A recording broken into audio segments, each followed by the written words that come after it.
Kembali lagi bersama kami di Partai X.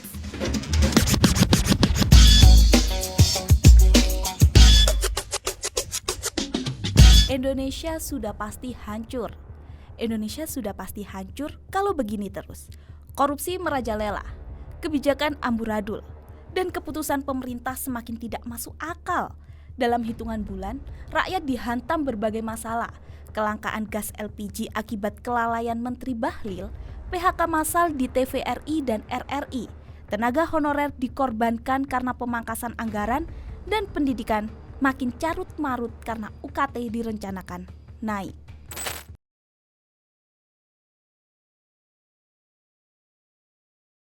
Dari berantaknya keadaan Indonesia sekarang ini, ternyata kesalahan paling mendasar yang terjadi di Indonesia saat ini adalah anggapan pemerintah dan negara sebagai satu kesatuan.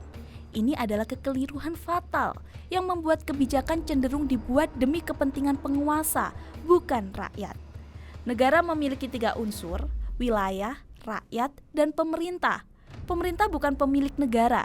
Seharusnya pemerintah bekerja agar tujuan kesejahteraan rakyat tercapai, layaknya sopir yang mengemudikan bus ke tujuan yang ditentukan pemiliknya.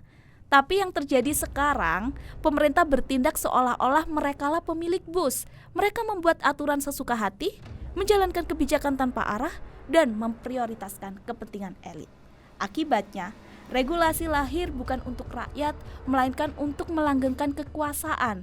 Korupsi merajalela, pengambilan keputusan tidak transparan, dan rakyat hanya jadi penonton dari pertunjukan oligarki. Kalau kesalahan ini terus dibiarkan, Indonesia akan semakin hancur. Pemerintah bisa berganti, tapi negara harus tetap berjalan dengan sistem yang benar. Tapi masalahnya, rakyat tidak sadar hal ini dan pemerintah berhasil memanfaatkan ketidaktahuan rakyat demi keuntungan mereka.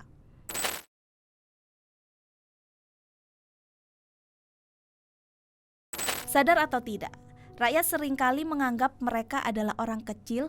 Inilah yang berkontribusi pada kesewenang-wenangan pemerintah.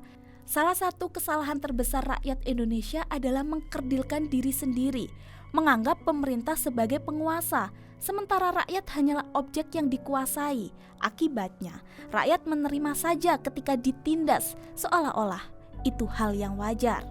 Padahal, dalam prinsip negara yang benar, pemerintah bukanlah raja, pemerintah adalah TKI nomor 1, tenaga kerja Indonesia yang digaji oleh rakyat untuk melayani, bukan sebaliknya. Kalau rakyat terus menganggap diri kecil, maka pemerintah akan terus semena-mena. Saatnya sadar, pemerintah digaji dari pajak rakyat. Mereka bukan penguasa, mereka adalah pelayan rakyat.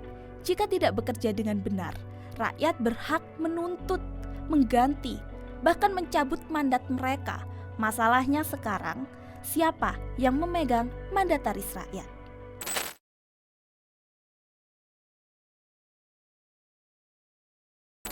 Sejarah yang tidak bisa dilupakan, mandataris rakyat sudah hilang sejak amandemen ketiga Undang-Undang Dasar 1945 tahun 2001.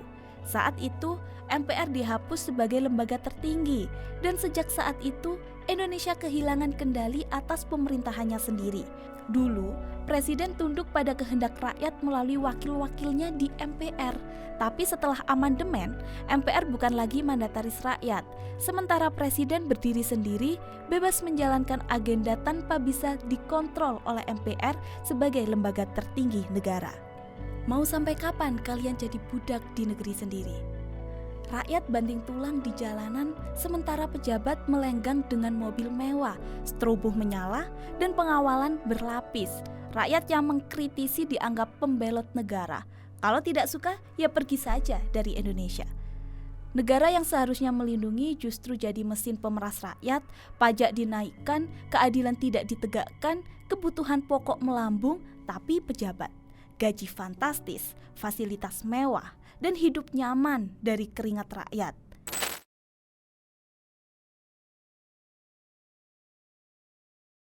Indonesia ini ibarat janda kaya yang cantik, tapi hartanya sedang dijarah habis-habisan. Lautannya punya kekayaan 19.000 triliun per tahun. Belum lagi pernyataan Menteri Keuangan yang bilang Indonesia punya kekayaan sumber daya alam sampai 200.000 triliun. Tapi pertanyaannya, kemana semua kekayaan ini? Kalau Indonesia sekaya itu, kenapa rakyatnya tetap miskin? Kenapa pemasukan APBN terbesar masih dari pajak rakyat, bukan dari sumber daya alam? Kenapa rakyat harus terus diperas, sementara hasil bumi ini dikuasai segelintir elit? Jawabannya jelas, negeri ini bukan miskin, tapi kita lagi dirampok. Kekayaan alam yang seharusnya dinikmati rakyat malah mengalir ke kantong pejabat korup. Sumber daya alam dikeruk, keuntungan dibagi-bagi, sementara rakyat cuma dapat sisa, itu pun kalau dapat. Akibatnya, negara malah makin bergantung pada pajak rakyat untuk menutup anggaran.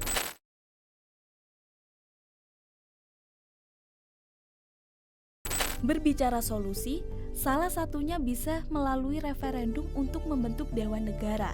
Ini adalah cara demokratis yang sah, di mana keputusan besar negara harus datang dari kehendak rakyat. Jangan biarkan sistem lama yang korup dan tidak efektif terus menguasai. Atau mungkin rakyat harus mendukung dan memenangkan Partai X. Setelah kemenangan itu, Partai X akan membentuk Dewan Negara yang baru yang akan membubarkan struktur lama yang sudah tidak relevan lagi. Indonesia sudah pasti hancur jika tidak segera melakukan perubahan mendasar dalam sistem pemerintahan dan negara. Itu tadi video dari kami. Jangan lupa like, comment, and subscribe. Dan kami Partai X pamit. Kami ingin satu bangsa, satu kemampuan.